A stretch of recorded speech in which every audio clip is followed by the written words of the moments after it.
બ્રાહ્મણીના માથે સેવા પધરાવી શ્રી બાલકૃષ્ણજી નામ ધર્યું. બ્રાહ્મણી શ્રી આચાર્યજીને દંડવત કરી વિદા હોય શ્રી બાલકૃષ્ણજીને પધરાવી પ્રીતિથી સેવા કરવા લાગ્યા.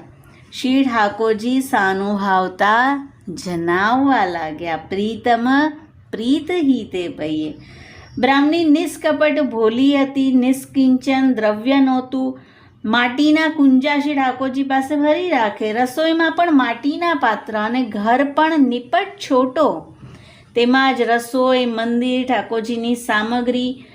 આચાર ક્રિયા પણ બહુ સમજે નહીં અને નેત્રથી પણ થોડું દેખાય, પણ પ્રીતિપૂર્વક સેવા કરે. તેથી શ્રી આચાર્યજી શ્રી ઠાકોરજી પ્રસન્ન રહે. પ્રભુજી અને શ્રી વલ્લભને પ્રસન્ન કરવાનું એકમાત્ર સાધન છે પ્રીતિ.